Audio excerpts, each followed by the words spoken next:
Հրապարակը գրում է. ՔՊԻ պատգամավորի թեկնածուների ցանկում 134-րդը Լոռու մարզի բնակիչ Զալիկո Համբարյանն է։ Նա զինղեկ է, աշխատում է Սպիտակի դպրոցներից մեկում։ ՔՊԻ թեկնածուն ներկայում ամբաստանյալի աթոռին դատվում է ծանր մեղադրանքով, անչափահասի նկատմամբ բռնություն կիրառելու, ծեծելու, հայհոյելու համար։ Այս գործողությունները ըստ քննիչների նա իրականացրել է 2 տղամարդու հետ։ Զալիկո Ֆրունզեի Համբարյանին մեղադրանք է առաջադրվել այն բանի համար, որ նա 2024 թվականի հունվարի 31-ին ժամը 21:40-ի սահմաններում ԱՀ-ի եւ ԳՄ-ի հետ մեկը մյուսի գործողությունները լրացնելով հարվածներ են հասցրել ԱԿ-ի մարմնի տարբեր մասերին, հնչեցրել հայհոյանքներ, վերջինիս պատճառելով հոգեկան ուժեղ ցավ եւ տառապանք, ասված է մեղադրականում։ Գործով անցնող 3 ամբաստանյալներից մեկը Զալիկոյի եղբայրն է, Ալիկ Համբարյանը։ Տուժողը դպրոցի 10-րդ դասարանի աշակերտ է, որը ներկայում ծանր հոգեբանական վիճակում է։ Գործի նյութերում մարկա են դատաբժշկական, դատահոգեբանական փորձաքննությունների եզրակացություններ,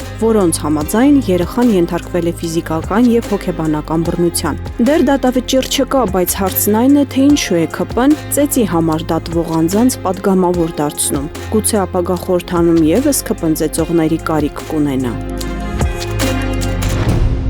Ժողովուրդը գրում է. Նիկոլ Փաշինյանը 3 ՔՊ ներկուսակցական ընտրությունների շրջանակում ՔՊ գրասենյակում հրավիրված ճեպազրույցում հնչեցրեց կոնկրետ սպառնալիքներ ու հղեց ազդակներ։ Փաշինյանն արձագանքեց նաև Սփյուռքահայ մի շարք գործիչների, որոնք դատապարտել են հայ առաքելական եկեղեցու դեմ իշխանությունների արշավը, կոչ արել չխառնվել եկեղեցու ներքին գործերին։ Շատ կոշտ հակազդեցություն է լինելու, Էջմիածնի գանձերի վրա աչք դրածների հայացքն ուղղելու ենք լրիվ ուրիշ կողմ։ Հայաստանի Հանրապետությանը հասու բոլոր միջոցներով հայտարարել է Փաշինյանը։ Նա նաև հայտարարել է, որ հարկ եղած դեպքում լրացուցիչ միջոցների կդիմի, սպառնալով եւ տողատակում հասկացնելով, որ անգամ ուժ կկիրառվի։ Ստացվում է, որ փետրվարի 16-ից 19-ին կայանալիք եպիսկոպոսած ժողովը վտանգված է։ Վտանգված է նաև կաթողիկոսի եւ եպիսկոպոսների անվտանգությունը։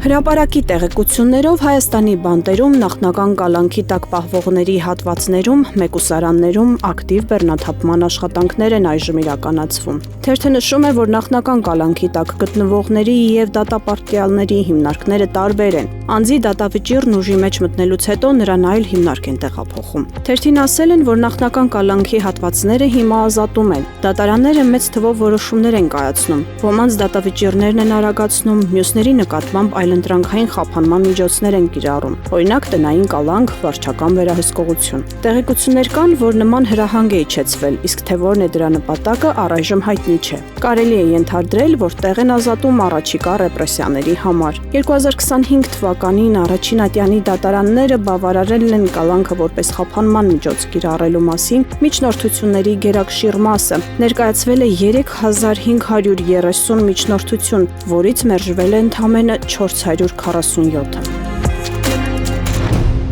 Փաստը գրում է. Օրերս Նիկոլ Փաշինյանը հերթական կռիվներ տալիս, այս անգամ մի տեսահոլովակի հետ։ Խոսքը հանրային հեռուստատեսությամբ ամեն օր եթեր հեռարձակվող հիմնի տեսահոլովակի մասին է։ Եկեք խնդրենք հանրային հեռուստատեսությանը այդ հնամաշ հոլովակն ի վերջո պետք է փոխել։ Ինչքան կարելի է, ես ինչքան հիշում եմ, այդ մի հոլովակն է։ Այսինքն մեր պետությունը կամ հեռուստատեսությունները գումար չունեն 2 տարին մեկ թարմացնեն պետական օրներկի հոլովակը։ Արդյոք իսկապես ինչ-որ է անհանգստացնում Փաշինյանին։ Ինչ կա այդ հոլովակում, որ այդպես նեղվել է Փաշինյանը, պարզվում է կա, այն էլ ինչքան։ Այդ տեսահոլովակում ի ցույց է դրված այն ամենը, ինչի դեմ Փաշինյանն ու իր իշխանությունը պատերազմում են տարիներ շարունակ։ Նախ հոլովակում առաջին պլանում հայ առաքելական եկեղեցին է։ Երկրորդ, հոլովակը պատրաստված է ազգային մոտիվներով։ Երրորդ, հոլովակում նաև հայոց պատմությունն է, այդ թվում հերոսական հաղթական անցյալը, ինչպես նաև հայոց ցեղասպանության հիշատակումը։ Առավել եւս հպանցիկ երևում է մեծ հայքի քարտեզը։ Ահա այս ամենն էլ ամենայն հավանականությամբ նյարդայնացրել է Նիկոլ Փաշինյանին։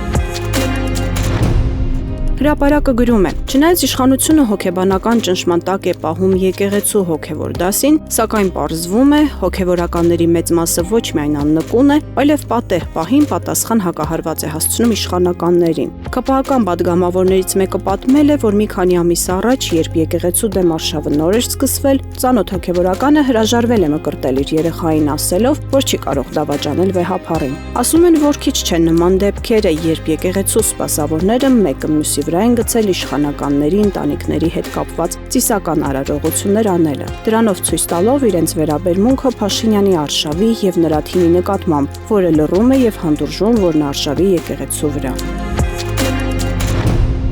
Հրապարակը գրում է. իշխող թիմից հեռացված պատգամավորներ Հովիկ Աղազարյանի եւ Հակոբ Ասլանյանի կուսակցությունը ՄԱՍԿ-ը պետական ռեգիստրի գործակալությունը 3 վերջապես գրանցել է։ Առաջին դիմումը մերժել էին ամիսներ առաջ ու վերադարձրել կուսակցության հասցեով, հիմքում դնելով տեխնիկական խնդիրներ։ Ստիպված եղան նոր համագումար հրավիրել, շտկելու բաց թողումները եւ ամիսներ շարունակ սպասում էին պետռեգիստրի կողմից կուսակցության գրանցմանը։ Թերթը հիշեցնում է, որ ՔՊ-ից հեռացվելուց հետո անցած տարեսկզբին Հովիկ Աղազարյանն ու նրա ընկեր Հակոբ Ասլանյանը միասնական ազգային սահմանադրական կուսակցություն անունով կուսակցություն բացեցին, որ սահմանադրական ճանապարհով Փաշինյանին տուն ուղարկեն։ Առայժմ սակայն հայտնի չէ ՄԱՍԿ-ը մասնակցելու է խորհրդարանական ընտրություններին, թե Փաշինյանին տուն ուղարկելու այլ ճանապարհ է ընտրել։